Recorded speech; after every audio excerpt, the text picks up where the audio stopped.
여러분 안녕하십니까? 삶의 교훈입니다. 오늘 여러분께 특별한 이야기를 들려드리고자 합니다. 서울 송파구에 사시는 김영희 할머니. 올해 73세이신데 매일 아침 6시면 올림픽공원에서 조깅하시는 모습을 볼 수 있습니다. 부산 해운대에 사시는 박철수 할아버지는 68세의 나이에도 매주 산행을 하시고 손주들과 배드민턴을 즐기십니다. 대전에 사시는 이순자 할머니는 70세가 넘었지만 여전히 텃밭을 가꾸시고 동네 봉사활동에 열심히 참여하고 계십니다. 이분들의 공통점이 무엇일까요? 바로 60세가 넘었지만 여전히 건강하고 활기차게 생활하신다는 것입니다. 많은 분들이 나이가 들면 몸이 약해지고 병원을 자주 다니게 되는 것이 당연하다고 생각하십니다. 하지만 과연 그럴까요? 오늘 우리가 만날 분들은 그런 고정관념을 깨고 60세 이후에도 젊은이 못지않게 건강하고 행복한 삶을 살고 계십니다. 통계에 따르면 대한민국 평균 수명은 83세를 넘어섰습니다. 하지만 건강 수명은 그보다 훨씬 짧습니다. 많은 분들이 70대에는 이미 여러 만성질환으로 고생하시고 80대가 되면 거동조차 불편해지십니다. 그런데 왜 어떤 분들은 80세가 넘어서도 여전히 건강하게 사실까요? 그 비밀은 바로 일상 속의 작은 습관들에 숨어 있습니다. 오늘 삶의 교훈에서는 실제로 60세 이후에도 건강하게 사시는 한국의 어르신들을 인터뷰하고 그분들의 생활 방식을 깊이 있게 분석했습니다. 그리고 그분들이 공통적으로 실천하고 있는 생활 습관들을 발견했습니다. 이 습관들은 특별한 돈이 들거나 어려운 것이 아닙니다. 누구나 오늘부터 바로 시작할 수 있는 간단하지만 강력한 방법들입니다. 혹시 여러분은 지금 이런 고민을 하고 계시지 않으신가요? 나이가 들면서 체력이 떨어지는데 어떻게 해야 할까? 은퇴 후에 무엇을 하며 살아야 할까? 병원에 덜 가려면 어떻게 해야 할까? 만약 이런 고민이 있으시다면 오늘의 이야기가 여러분께 큰 도움이 될 것입니다. 오늘 영상이 유익하셨다면 구독 버튼을 눌러주시고 좋아요와 댓글도 부탁드립니다. 여러분의 관심과 응원이 더 많은 분들에게 좋은 정보를 나누는데 큰 힘이 됩니다. 그럼 이제 본격적으로 건강한 노후를 위한 비밀들을 하나씩 풀어보겠습니다. 첫 번째, 식습관의 비밀. 1. 아침을 거르지 않습니다. 여러분, 서울 강남구에 사시는 최명자 할머니는 올해 75세입니다. 하지만 병원에 가는 일이 1년에 한두 번 정도밖에 없으십니다. 최 할머니께서 가장 중요하게 생각하시는 것이 무엇일까요? 바로 아침 식사입니다. 최 할머니는 지난 40년간 단 한 번도 아침을 거른 적이 없다고 하십니다.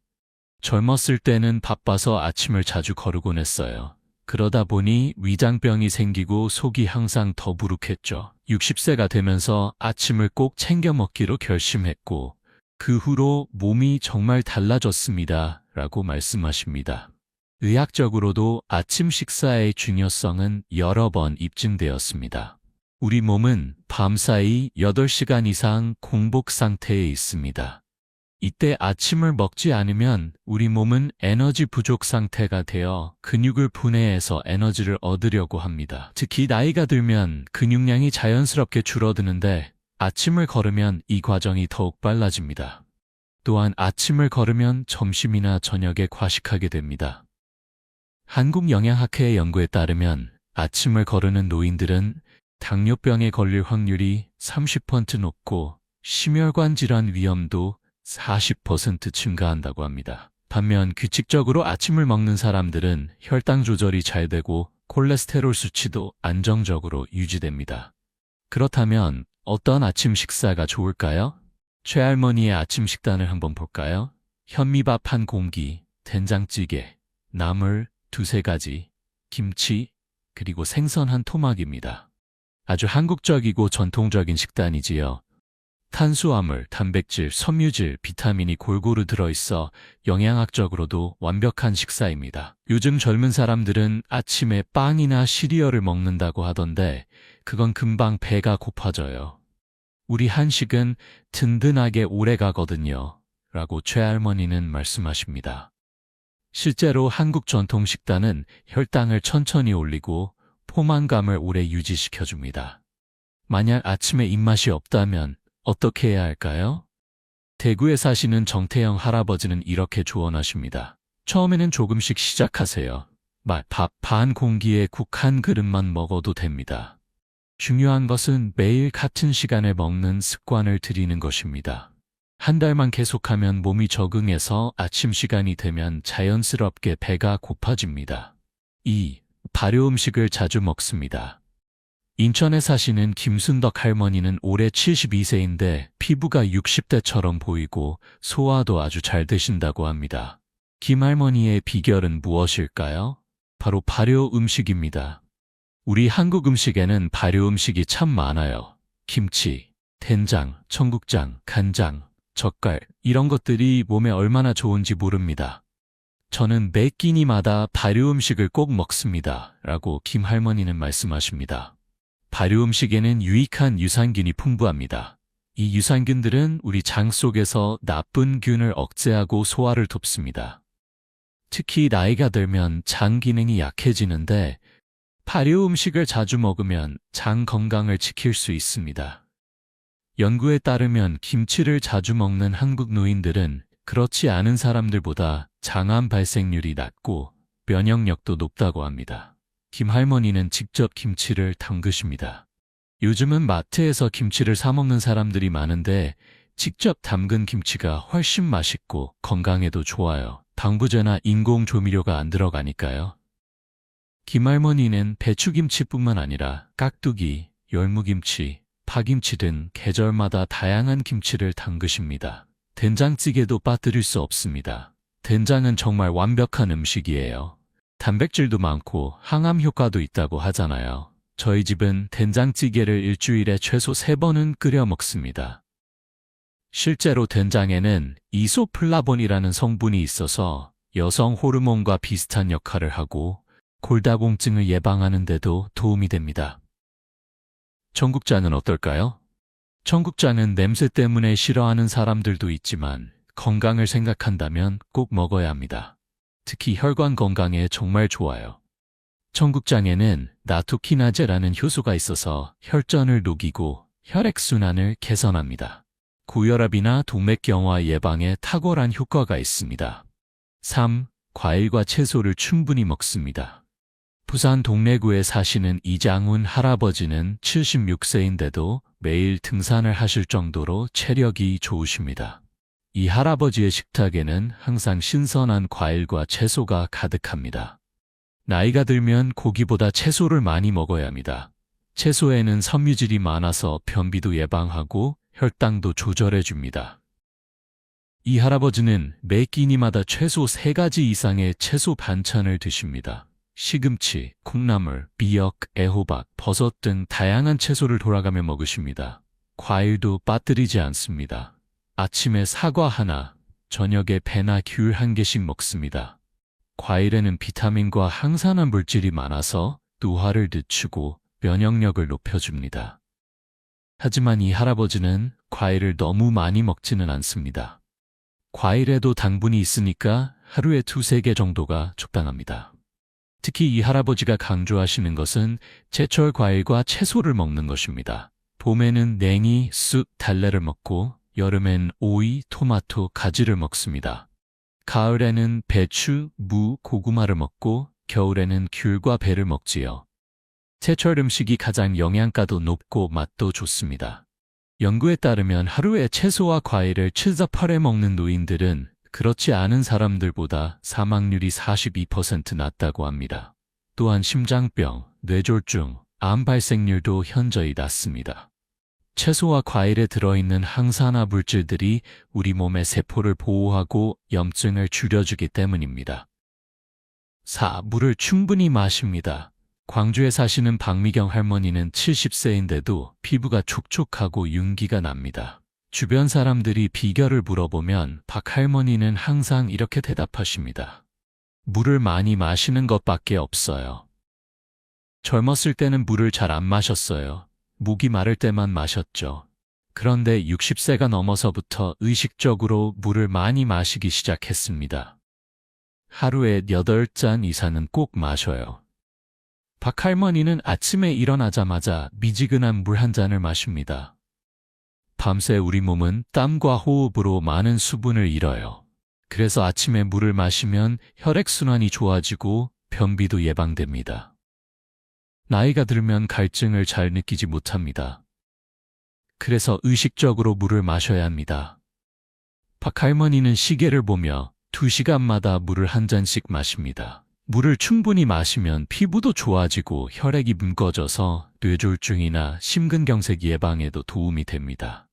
하지만 주의할 점도 있습니다.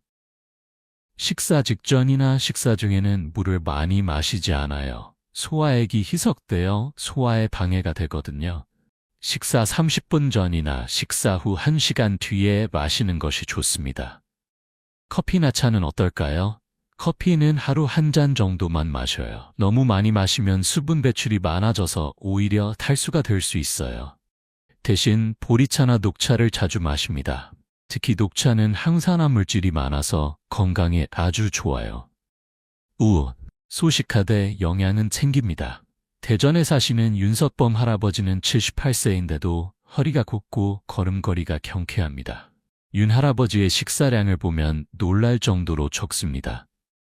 젊었을 때는 밥을 2공기씩 먹었는데 지금은 1공기도 다 못 먹어요. 그런데 오히려 몸이 더 가벼워지고 건강해졌습니다.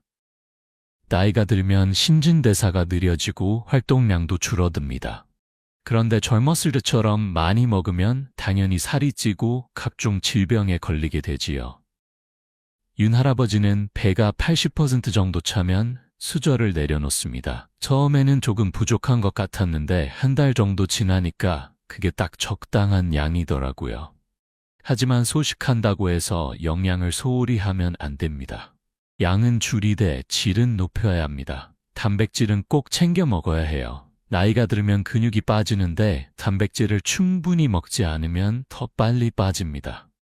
윤 할아버지는 매 끼니마다 생선, 두부, 계란, 콩 등 단백질 음식을 꼭 먹습니다. 칼슘도 중요합니다. 뼈가 약해지면 골절이 쉽게 생기는데 노인에게 골절은 정말 위험합니다. 윤 할아버지는 우유나 요구르트를 매일 먹고 멸치, 해조류도 자주 드십니다. 서울대학교 의과대학 연구팀의 조사에 따르면 적게 먹는 노인들이 많이 먹는 노인들보다 평균 수명이 3-5년 길다고 합니다. 또한 고혈압, 당뇨병, 심장병 발생률도 낮습니다. 적게 먹으면 소화기관의 부담이 줄어들고 활성산소 생성도 줄어들어 노화가 늦어집니다. 라고 연구팀은 설명합니다. 두 번째, 운동 습관의 비밀. 매일 걷습니다. 여러분, 제주도에 사시는 강민수 할아버지는 81세입니다. 하지만 병원 신세는 거의 지지 않으십니다. 강 할아버지의 비결은 무엇일까요? 바로 매일 걷기입니다. 저는 지난 20년간 단 하루도 걷기를 빠뜨린 적이 없습니다. 비가 오나 눈이 오나 매일 아침 6시면 집을 나섭니다. 강 할아버지는 매일 1시간씩 걷습니다. 거리로 치면 약 5km 정도입니다. 걷기는 가장 완벽한 운동입니다. 심장에 부담도 적고 관절에도 무리가 안 가면서 효과는 정말 좋아요. 실제로 의학 연구들도 이를 뒷받침합니다. 하루 30분 이상 걷는 노인들은 그렇지 않은 사람들보다 심장병 발생률이 40% 낮고 뇌졸중 위험도 27% 감소합니다. 걷기는 또 뼈를 튼튼하게 만듭니다. 걸을 때 발이 땅에 닿는 충격이 뼈에 자극을 주어 뼈 밀도를 높여줍니다. 골다공증이 심각한 문제가 되는 노년기에 걷기는 최고의 예방책입니다. 강 할아버지는 걷는 방법에도 신경을 쓰십니다. 등을 곧게 펴고 시선은 15m 앞을 봅니다. 팔은 자연스럽게 흔들고 보폭은 너무 크지 않게 합니다. 속도는 약간 숨이 찰 정도가 적당해요. 걷기를 하면 정신 건강에도 좋습니다. 우울증이 예방되고 머리도 맑아집니다. 아침에 걷고 나면 하루 종일 기분이 상쾌해요. 연구에 따르면 규칙적으로 걷는 노인들은 치매 발생률이 40% 낮다고 합니다. 2. 스트레칭을 매일 합니다. 울산에 사시는 최순희 할머니는 74세인데 몸이 정말 유연합니다. 쪼그려 앉기도 잘하시고 허리 숙여 발끝 닿기도 어렵지 않게 하십니다. 제 비결은 매일 아침 저녁으로 하는 스트레칭입니다. 젊었을 때는 몸이 뻣뻣한 것이 당연하다고 생각했어요. 그런데 65세 되던 해 우연히 동네 경로당에서 스트레칭 강습을 받게 되었고 그 이후로 10년째 매일 하고 있습니다. 최 할머니는 아침에 일어나자마자 침대에서 10분, 저녁에 자기 전 10분씩 스트레칭을 합니다. 나이가 들면 근육이 짧아지고 관절이 굳어집니다. 스트레칭을 하면 근육이 늘어나고 관절 가동 범위가 넓어서 몸이 편해집니다. 최 할머니가 자주 하는 동작들을 소개합니다. 먼저 목 스트레칭입니다. 목을 천천히 앞뒤 좌우로 기울입니다. 각 방향으로 10초씩 유지해요. 목이 뻣뻣하면 두통이 생기고 어깨도 아프니까 목 스트레칭이 정말 중요합니다. 어깨 스트레칭도 빠뜨리지 않습니다. 팔을 앞으로 쭉 뻗어서 반대편 팔로 당깁니다. 어깨와 등 근육이 시원하게 늘어나는 느낌이 들어요. 그리고 팔을 위로 쭉 뻗어 만세 동작을 합니다. 허리 스트레칭은 어떨까요? 의자에 앉아서 천천히 몸을 앞으로 숙입니다. 허리와 등 뒤쪽 근육이 늘어나는 것을 느낄 수 있어요. 절대 무리해서는 안 됩니다. 통증이 느껴지기 직전까지만 합니다. 다리 스트레칭도 중요합니다. 다리를 쭉 뻗고 앉아서 발끝을 잡으려고 노력합니다. 처음에는 무릎까지만 닿아도 괜찮아요. 꾸준히 하다 보면 점점 더 유연해집니다. 스트레칭을 하고 나면 혈액순환이 좋아져서 몸이 따뜻해집니다. 그리고 밤에 잠도 잘 와요. 근육이 이완되니까 편안하게 잘 수 있습니다. 3. 근력 운동을 합니다. 수원에 사시는 정동철 할아버지는 73세인데 팔뚝에 근육이 단단하게 잡혀 있습니다. 60대 후반부터 근력 운동을 시작했습니다. 그전에는 걷기만 했는데 근육이 계속 빠지더라고요. 나이가 들면 근육이 빠지는 것을 막을 수 없습니다. 하지만 근력 운동을 하면 그 속도를 늦출 수 있어요. 근육이 있어야 넘어지지 않고 일상생활을 독립적으로 할 수 있습니다. 정 할아버지는 일주일에 3번 근력 운동을 하십니다. 헬스장에 갈 필요도 없어요. 집에서 간단한 운동만 해도 충분합니다. 정 할아버지가 하시는 운동들을 소개합니다. 첫째, 스쿼트입니다. 의자를 뒤에 두고 앉았다 일어서기를 반복합니다. 처음에는 10번만 해도 힘들었는데 지금은 30번씩 합니다. 허벅지와 엉덩이 근육이 강해져서 계단 오르기가 훨씬 수월해졌어요. 둘째, 팔굽혀펴기입니다. 벽을 마주보고 서서 벽에 손을 대고 팔굽혀펴기를 합니다. 바닥에서 하는 것보다 훨씬 쉽지만 효과는 충분합니다. 팔과 가슴 근육이 강해집니다. 셋째, 플랭크입니다. 엎드려서 팔꿈치와 발끝으로 몸을 지탱하는 동작입니다. 처음에는 10초도 힘들었는데 지금은 1분씩 버팁니다. 코어 근육이 강해져서 허리 통증이 거의 없어졌어요. 넷째, 아령 운동입니다. 1kg짜리 아령을 들고 팔을 위아래로 움직입니다. 팔 근육이 강해지고 악력도 좋아져서 병뚜껑 따기도 쉬워졌어요. 근력 운동을 할 때 중요한 것은 절대 무리하지 않는 것입니다. 통증이 느껴지면 바로 멈춰야 해요. 그리고 운동 후에는 충분히 쉬어야 합니다. 일주일에 3번 정도가 적당합니다. 연세대학교 의과대학 연구에 따르면 근력 운동을 하는 노인들은 그렇지 않은 사람들보다 골절 위험이 50% 낮고 당뇨병 발생률도 34% 낮다고 합니다. 근육이 많을수록 기초대사량이 높아져서 혈당 조절이 잘 되기 때문입니다. 4. 균형 감각을 키웁니다. 창원에 사시는 김정숙 할머니는 71세인데 한 발로 서기를 30초 이상 할 수 있습니다. 균형 감각이 좋으면 넘어지지 않아요. 노인에게 낙상은 정말 위험하니까 균형 운동이 꼭 필요합니다. 70세가 넘으면 균형 감각이 크게 떨어집니다. 그래서 작은 턱에도 걸려 넘어지고 미끄러지기 쉬워요. 한번 넘어져서 골절이 생기면 회복이 어렵고 거동이 불편해져서 삶의 질이 크게 떨어집니다. 김할머니는 매일 균형 운동을 합니다. 가장 간단한 방법은 한 발로 서기입니다. 벽이나 의자를 옆에 두고 한 발을 들어 올립니다. 처음에는 5초도 힘들었는데 지금은 30초씩 버팁니다. 왼발, 오른발 번갈아 가며 합니다. 걸을 때도 의식적으로 균형을 잡으려고 노력합니다. 일직선 위를 걷는 것처럼 한 발을 다른 발 앞에 일직선으로 놓으며 걷는 연습을 합니다. 육아의 나무 자세도 좋습니다. 한 발로 서서 다른 발을 무릎 옆에 갖다 댑니다. 손은 가슴 앞에서 합장합니다. 이 자세로 10초씩 버티는 연습을 합니다. 태극권도 균형 감각에 아주 좋습니다. 동네 경로당에서 태극권 수업을 듣고 있는데 천천히 움직이면서 중심을 잡는 연습을 하니까 걸을 때 훨씬 안정감이 느껴집니다. 서울아산병원 연구팀의 조사에 따르면 균형 운동을 규칙적으로 하는 노인들은 낙상 위험이 43% 감소한다고 합니다. 또한 균형 감각이 좋은 노인들은 자신감도 높고 활동적인 생활을 더 오래 유지할 수 있습니다.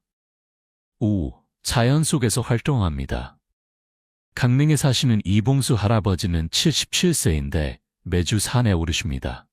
등산은 최고의 운동입니다. 유산소 운동도 되고 근력 운동도 되고 무엇보다 자연을 느낄 수 있어서 좋아요. 젊었을 때는 빨리 정상까지 올라가는 것이 목표였어요. 하지만 지금은 천천히 주변을 구경하며 올라갑니다.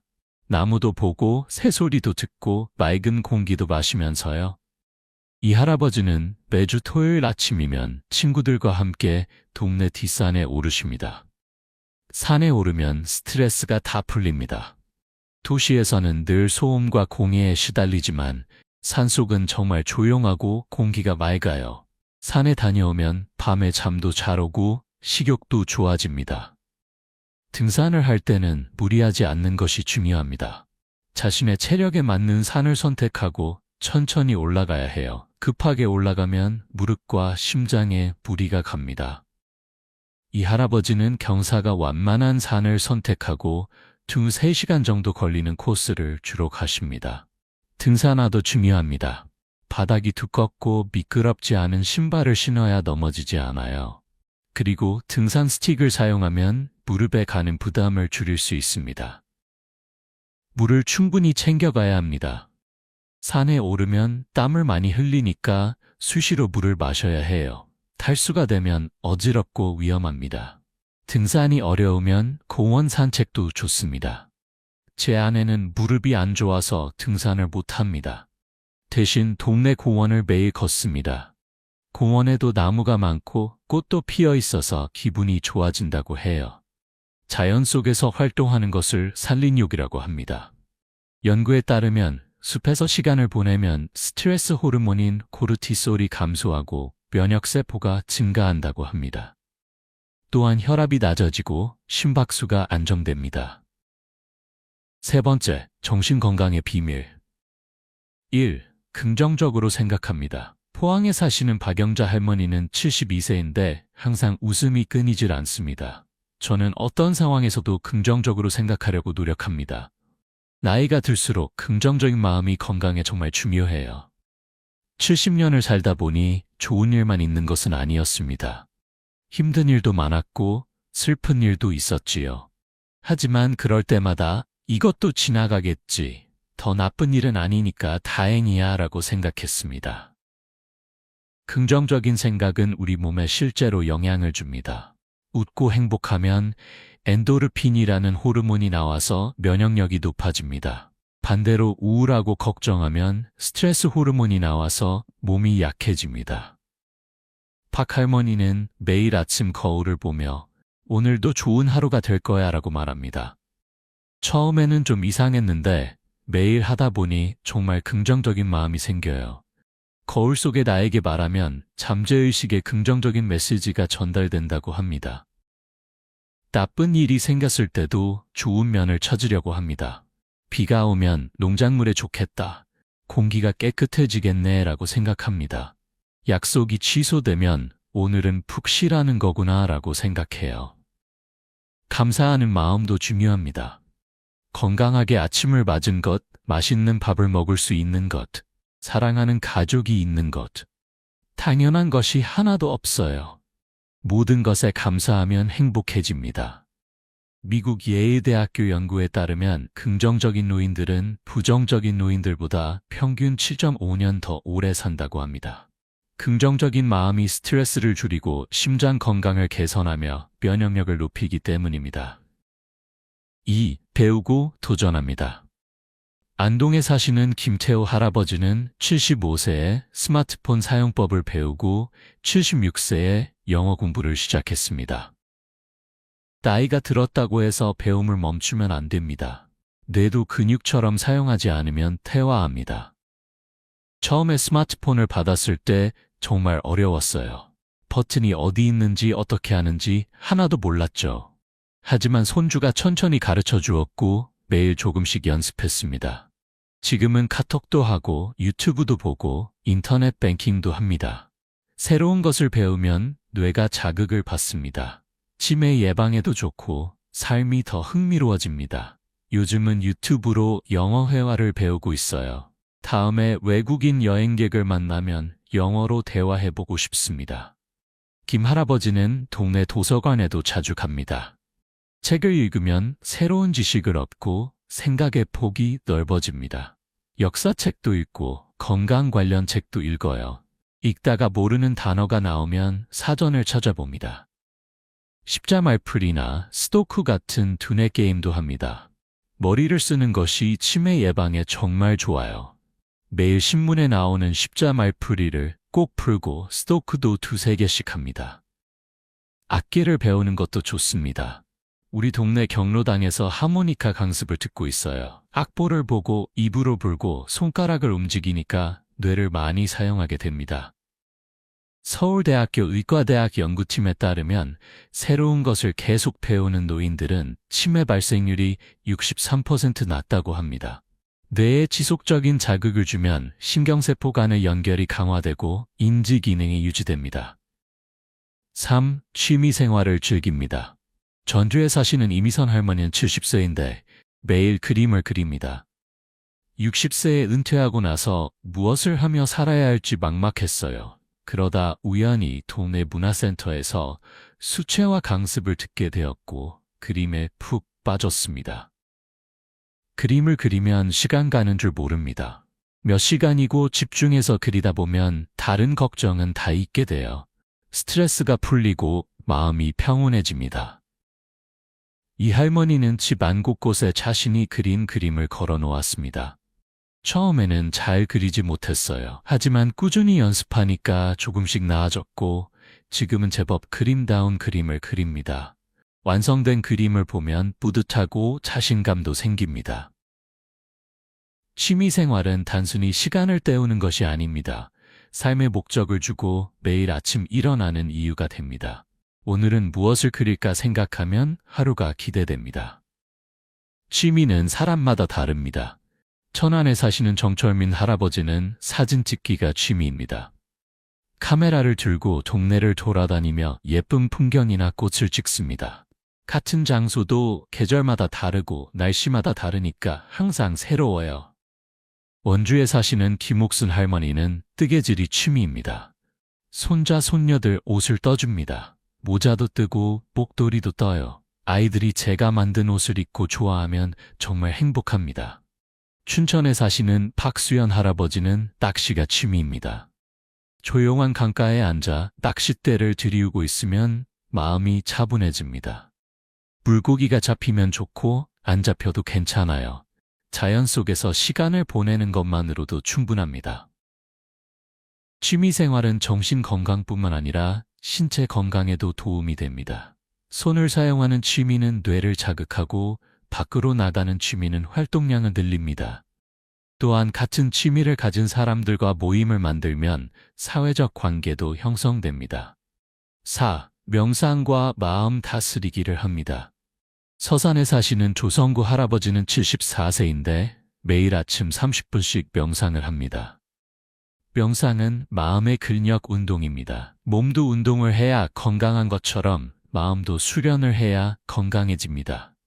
명상을 시작한 것은 5년 전입니다. 그때 스트레스가 많고 잠도 잘 오지 않았어요. 친구 소개로 명상을 배우게 되었고 큰 도움이 되었습니다. 조 할아버지의 명상 방법을 들어봅니다. 조용한 방에 앉아서 눈을 감습니다. 그리고 호흡에만 집중합니다. 숨이 들어오고 나가는 것을 느낍니다. 처음에는 잡념이 많이 일어나는데 그때마다 다시 호흡으로 돌아옵니다. 호흡을 천천히 깊게 합니다. 코로 숨을 들이마시고 입으로 내쉽니다. 4초 동안 들이마시고 4초 동안 멈추고 4초 동안 내쉽니다. 이렇게 반복하면 마음이 차분해집니다. 명상을 하면 혈압이 낮아집니다. 스트레스 호르몬도 감소하고 면역력이 높아집니다. 실제로 명상을 시작하고 나서 혈압약을 줄일 수 있었습니다. 잠자기 전에 하는 명상은 숙면에 도움이 됩니다. 하루 동안 있었던 일들을 떠올리며 감사하는 마음을 가집니다. 그리고 내일은 더 좋은 하루가 되기를 기원합니다. 거제에 사시는 한영숙 할머니는 불경을 읽습니다. 종교가 있으면 마음의 평안을 얻을 수 있어요. 저는 매일 아침 불경을 읽고 기도합니다. 마음이 편안해지고 감사한 마음이 생깁니다.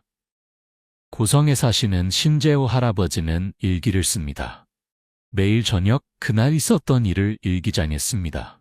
좋았던 일, 감사한 일, 반성할 일 등을 정리하면 마음이 정돈됩니다. 일기를 쓰는 것도 명상의 한 방법입니다. 하버드 의과대학 연구에 따르면 명상을 규칙적으로 하는 노인들은 우울증 발생률이 50% 낮고 불안감도 현저히 줄어든다고 합니다.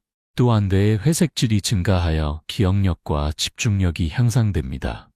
5. 웃음을 잃지 않습니다.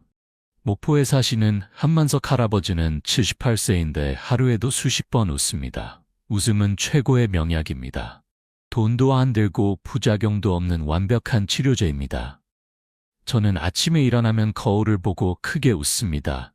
하하하하 소리 내서 웃어요. 처음에는 억지로 웃는 것 같았는데 웃다 보면 정말 기분이 좋아집니다. 한 할아버지는 웃음 치료법을 실천하고 있습니다. 웃으면 우리 몸에서 엔도르핀이 나옵니다. 이것은 천연 진통제로 통증을 줄여주고 기분을 좋게 만듭니다. 또한 면역세포가 활성화되어 병에 대한 저항력이 높아집니다. 저는 코미디 프로그램을 자주 봅니다. 웃긴 영상을 보면서 배꼽을 잡고 웃어요. 웃고 나면 스트레스가 풀리고 몸이 가벼워지는 느낌입니다. 친구들과 만나서도 많이 웃습니다. 옛날 이야기를 하며 웃고 요즘 일어난 재미있는 일을 나누며 웃습니다. 함께 웃으면 우정도 깊어지고 외로움도 사라집니다. 작은 일에도 웃으려고 노력합니다. 꽃이 예쁘게 피었을 때, 날씨가 좋을 때, 맛있는 음식을 먹을 때, 그때마다 미소를 짓습니다. 웃음은 습관입니다. 자주 웃다 보면 자연스럽게 웃는 사람이 됩니다. 웃으면 얼굴 근육도 운동이 됩니다. 15개의 얼굴 근육이 움직여서 얼굴이 더 밝아 보이고 젊어 보입니다. 웃는 얼굴은 건강한 얼굴입니다. 영국 옥스퍼드 대학교 연구에 따르면 하루에 15분 이상 웃는 노인들은 심장병 위험이 40% 낮고 스트레스 수치도 현저히 낮다고 합니다. 웃음은 혈액순환을 개선하고 심장을 튼튼하게 만듭니다. 네 번째, 사회적 관계의 비밀. 1. 가족과 자주 만납니다. 여수에 사시는 권순옥 할머니는 73세인데 자녀들과 일주일에 한 번씩 만납니다. 가족은 삶의 가장 큰 힘입니다. 자녀들과 손주들을 보면 살맛이 나요. 자녀들이 결혼하고 독립한 후 한동안 외로웠습니다. 하지만 자녀들이 일주일에 한 번씩 돌아가며 찾아옵니다. 함께 식사하고 이야기 나누는 시간이 정말 소중합니다. 손주들과 노는 것이 가장 즐겁습니다. 아이들의 웃음소리를 들으면 나도 덩달아 기분이 좋아져요. 손주들에게 옛날 이야기도 해주고 같이 놀아주면서 젊어지는 느낌입니다. 자녀들이 바쁜 것을 알기 때문에 부담을 주지 않으려고 노력합니다. 자주 전화하지 않고 일주일에 한두 번 정도만 연락합니다. 대신 자녀들이 연락하면 항상 반갑게 받습니다. 명절에는 온 가족이 모입니다. 함께 밥을 해먹고 이야기를 나누면서 가족의 유대감을 느낍니다. 이런 시간이 있기 때문에 외롭지 않게 살 수 있습니다. 통영에 사시는 이준호 할아버지는 배우자와의 관계를 중요하게 생각합니다. 아내와 50년을 함께 살았습니다. 젊었을 때는 서로 바빠서 대화가 많지 않았는데 은퇴 후에는 매일 이야기를 나눕니다. 아침에 함께 산책하고 저녁에는 차를 마시며 오늘 있었던 일을 나눕니다. 때로는 의견이 다를 때도 있지만 상대방의 이야기를 끝까지 듣고 존중합니다. 배우자가 있다는 것은 큰 축복입니다. 아플 때 돌봐주고 외로울 때 함께 있어주는 사람이 있다는 것이 얼마나 감사한지 모릅니다. 미국 브리검영대학교 연구에 따르면 가족과 친밀한 관계를 유지하는 노인들은 그렇지 않은 사람들보다 사망률이 50% 낮다고 합니다. 가족의 지지와 사랑이 정신적, 신체적 건강에 큰 영향을 미칩니다. 2. 친구들과 교류합니다. 남원에 사시는 박동수 할아버지는 75세인데 일주일에 3번 친구들을 만납니다. 친구는 가족만큼 중요합니다. 같은 시대를 살아온 친구들과는 통하는 것이 많아요. 저는 매주 수요일과 토요일에 친구들을 만납니다. 수요일에는 바둑을 두고 토요일에는 함께 산책을 합니다. 이 시간이 일주일에서 가장 즐거운 시간입니다. 친구들과 만나면 옛날 이야기도 하고 요즘 일도 나눕니다. 함께 웃고 때로는 걱정을 나누기도 합니다. 친구가 있다는 것만으로도 위안이 됩니다. 60세가 넘으면 친구 사귀기가 어렵다고 생각하는 분들이 많은데 그렇지 않습니다. 저는 65세에 등산 동호회에 가입해서 새로운 친구들을 많이 사귀었습니다. 친구를 유지하는 것도 노력이 필요합니다. 먼저 연락하고 관심을 보여야 합니다. 친구가 아프면 찾아가고 기쁜 일이 있으면 축하해 줍니다. 이런 작은 관심이 우정을 유지하는 비결입니다. 밀양에 사시는 김경자 할머니는 경로당 활동을 열심히 합니다. 동네 경로당에 매일 갑니다. 거기서 친구들을 만나 이야기하고 함께 식사하고 노래도 부릅니다. 경로당에서 다양한 프로그램도 있어요. 요가 수업, 노래교실, 한글교실 등이 있습니다. 프로그램에 참여하면서 새로운 것도 배우고 친구도 사귀입니다. 혼자 집에만 있으면 외롭고 우울해지기 쉬워요. 하지만 경로당에 나가면 사람들과 어울리면서 생활에 활력이 생깁니다. 예일대학교 연구에 따르면 친구가 많은 노인들은 치매 발생률이 70% 낮고 우울증에 걸릴 확률도 현저히 낮다고 합니다. 사회적 관계가 뇌를 자극하고 정신 건강을 지켜줍니다. 3. 봉사활동을 합니다. 제천에 사시는 송희준 할아버지는 72세인데 일주일에 2번 복지관에서 봉사활동을 합니다. 은퇴 후에 무엇을 하며 살아야 할지 고민이었는데 봉사활동이 답이었습니다. 저는 복지관에서 독거노인 식사 배달 봉사를 합니다. 제가 72세인데 80세, 90세 되신 어르신들을 돕습니다. 제가 아직 건강하다는 것에 감사하게 됩니다.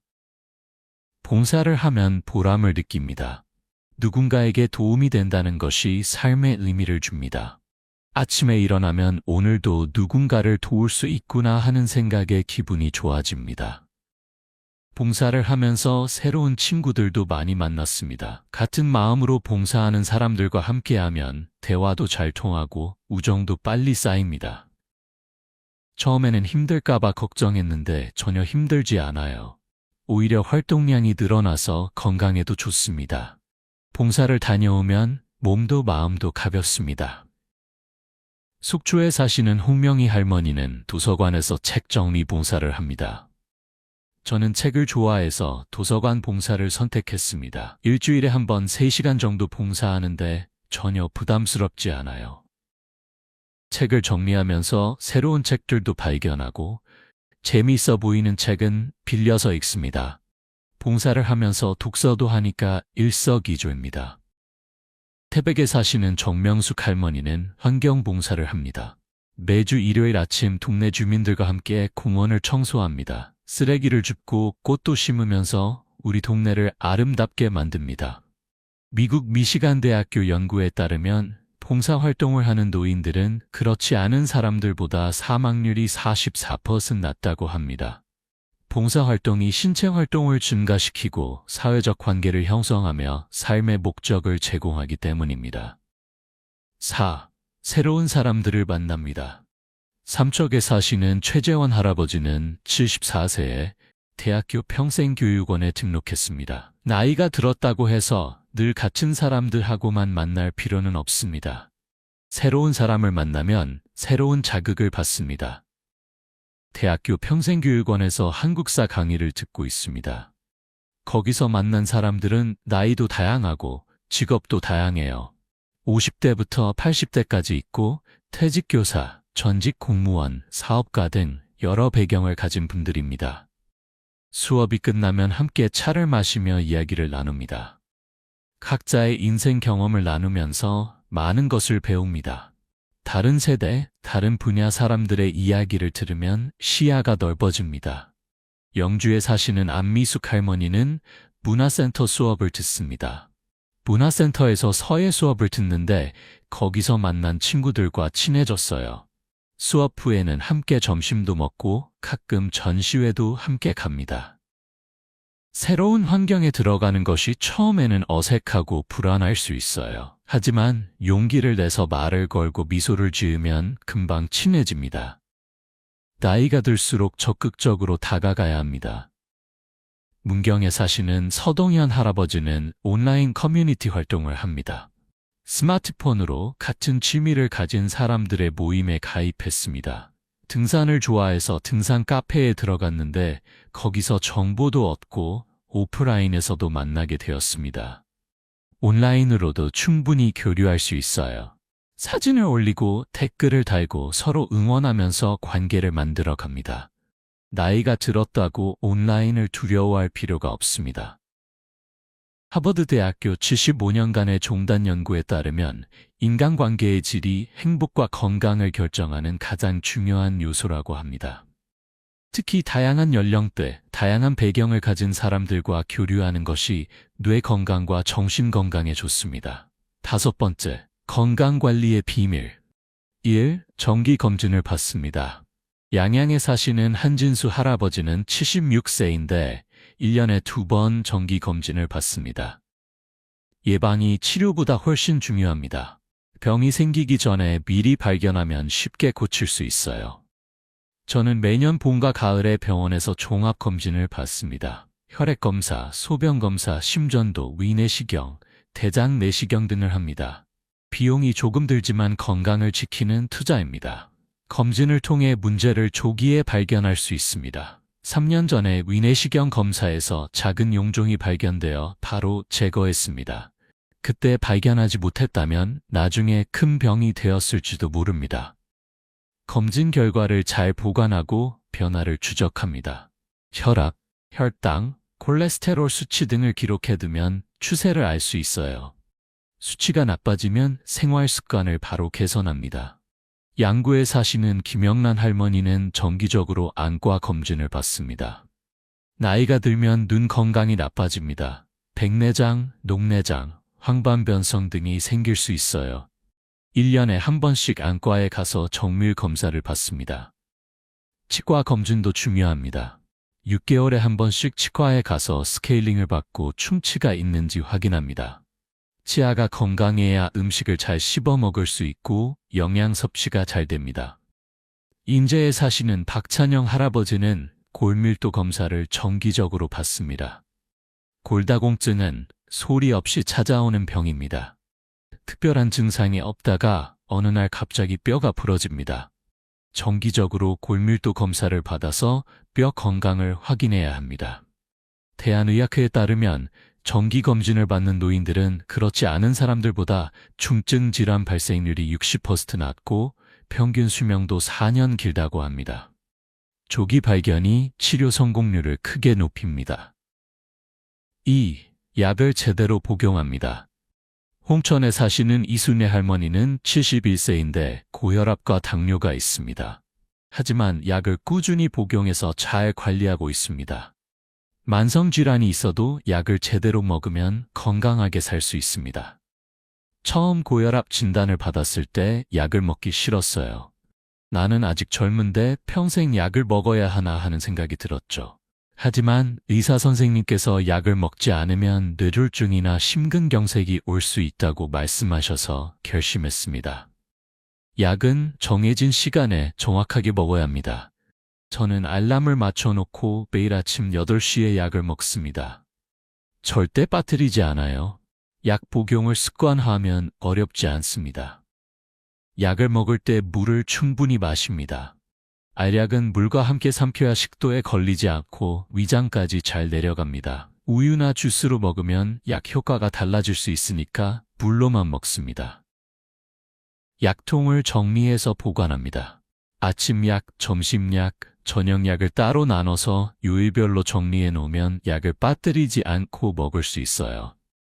행성에 사시는 정기로 할아버지는 여러 병원에서 받은 약을 조정받았습니다. 처음에는 정형외과, 내과, 이비인후과에서 각각 약을 받아서 하루에 10개가 넘는 약을 먹었습니다. 그런데 한 병원의 의사 선생님께서 약을 정리해 주셨어요. 같은 효과를 가진 약이 중복되거나 불필요한 약이 있을 수 있습니다. 정기적으로 약을 점검하고 꼭 필요한 약만 먹는 것이 좋습니다. 약이 많으면 부작용 위험도 커집니다. 약의 부작용이 느껴지면 바로 의사에게 알려야 합니다. 속이 메스껍거나 어지러운 증상이 있으면 다른 약으로 바꿔야 할 수도 있습니다. 서울 아산병원 연구에 따르면 처방받은 약을 80% 이상 제대로 복용하는 노인들은 입원율이 50% 낮고 합병증 발생률도 현저히 낮다고 합니다. 약물 수능도가 건강 결과에 큰 영향을 미칩니다. 3. 충분히 잡니다. 평창에 사시는 임동식 할아버지는 73세인데 매일 밤 11시에 자서 아침 7시에 일어납니다. 수면은 건강의 기본입니다. 잠을 잘 자야 피로가 풀리고 면역력이 유지됩니다. 젊었을 때는 4-5시간만 자도 괜찮았는데 나이가 들면서 수면이 정말 중요하다는 것을 깨달았습니다. 잠을 충분히 자지 못하면 다음날 몸이 무겁고 정신이 흐려집니다. 규칙적인 수면 습관이 중요합니다. 매일 같은 시간에 자고 같은 시간에 일어나면 몸이 리듬을 기억합니다. 주말이라고 늦게 자거나 늦게 일어나면 안 됩니다. 잠자리 환경을 편안하게 만듭니다. 방을 어둡게 하고 조용하게 하며 온도를 적당하게 유지합니다. 너무 덥거나 추우면 잠을 설칩니다. 잠자기 2시간 전에는 음식을 먹지 않습니다. 배가 부르면 소화 때문에 잠을 잘 못 잡니다. 하지만 너무 배가 고파도 잠이 안 오니까 가벼운 간식 정도는 괜찮습니다.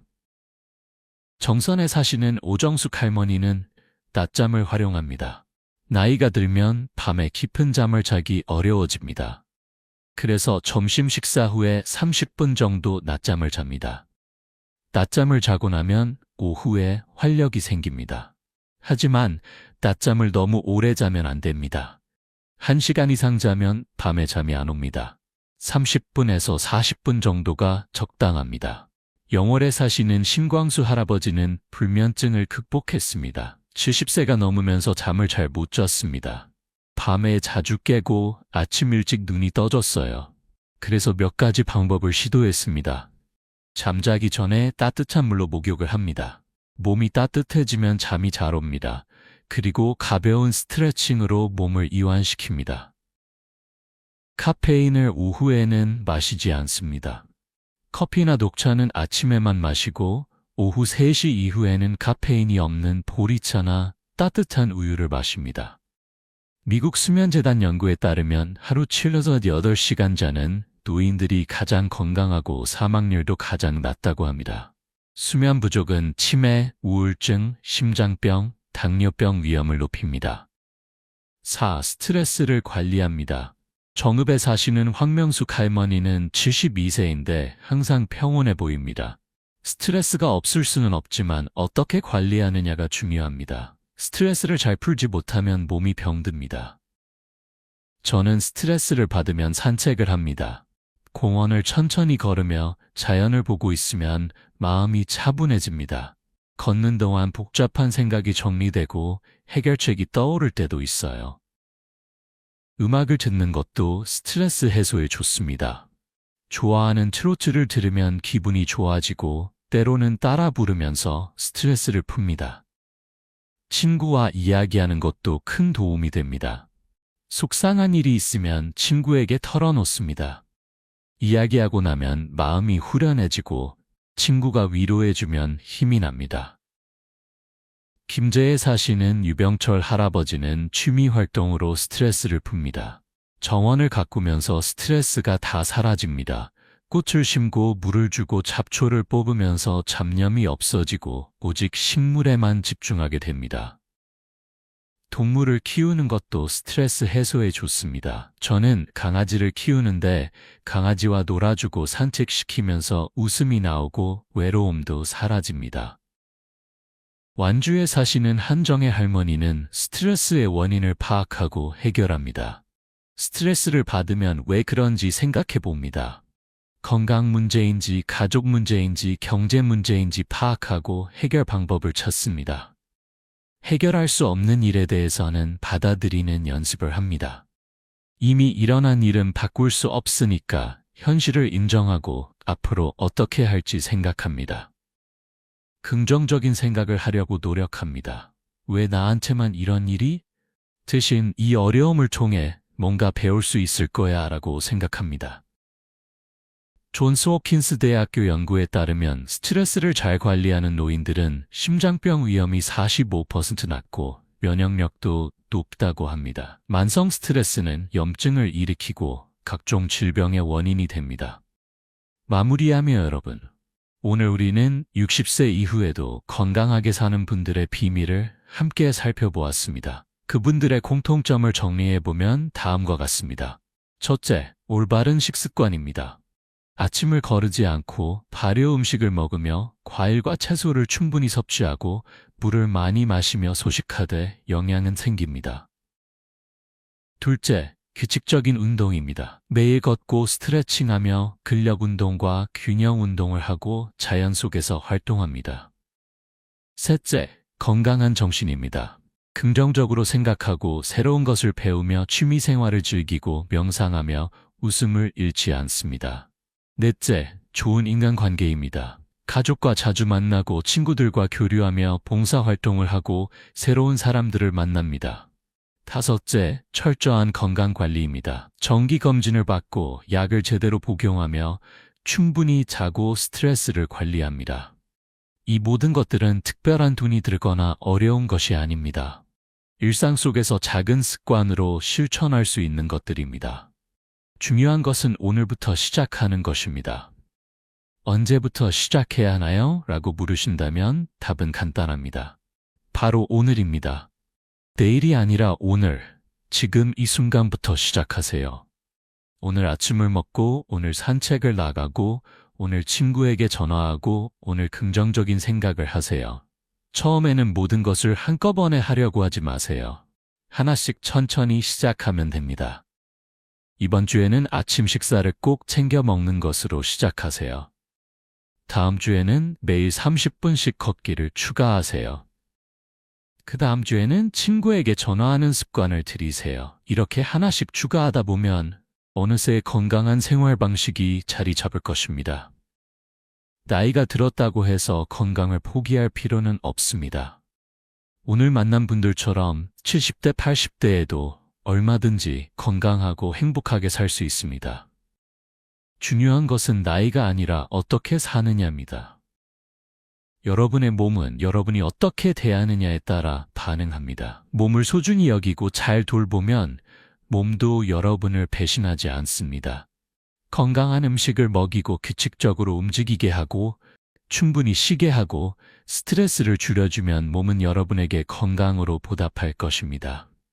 은퇴는 끝이 아니라 새로운 시작입니다. 일에서 벗어나 이제는 자신을 위해 살 수 있는 시간입니다. 하고 싶었던 것을 하고 만나고 싶었던 사람을 만나고 가고 싶었던 곳을 가세요. 60세 이후의 삶은 여러분이 어떻게 만드느냐에 달려 있습니다. 오늘 영상이 여러분의 건강한 노후를 위한 작은 지침이 되었기를 바랍니다. 혹시 주변에 건강이 걱정되는 부모님이나 친구가 있다면 이 영상을 공유해 주세요. 함께 건강하게 나이 드는 것이 우리 모두의 바람입니다. 삶의 교훈 채널을 구독해 주시면 앞으로도 건강하고 행복한 노후를 위한 다양한 정보를 계속 전해드리겠습니다. 좋아요와 댓글도 부탁드립니다. 여러분의 건강 비결이나 실천하고 있는 좋은 습관이 있다면 댓글로 나눠주세요. 함께 배우고 성장하는 커뮤니티를 만들어 갑시다. 여러분, 건강은 우연히 찾아오는 것이 아닙니다. 매일의 작은 선택과 습관이 쌓여서 만들어지는 것입니다. 오늘 하루를 건강하게 사는 것이 내일의 건강을 만들고 내일의 건강이 쌓여서 행복한 노년을 만듭니다. 이제 여러분 차례입니다. 오늘 영상을 보고 무엇을 실천하시겠습니까? 오늘부터 무엇을 시작하시겠습니까? 작은 것이라도 좋습니다. 오늘 한 걸음을 내디디면 내일은 두 걸음을 갈 수 있습니다. 건강한 노후는 선택입니다. 여러분은 어떤 노년을 선택하시겠습니까? 병원에서 보내는 노년인가요? 아니면 산책로에서 보내는 노년인가요? 침대에 누워있는 노년인가요? 아니면 손주들과 뛰어노는 노년인가요? 선택은 여러분의 것입니다. 그리고 그 선택을 위한 첫걸음은 바로 오늘 시작됩니다. 여러분 모두 건강하고 행복한 노년을 보내시기를 진심으로 바랍니다. 오늘도 좋은 하루 되세요. 다음 영상에서 다시 뵙겠습니다. 감사합니다.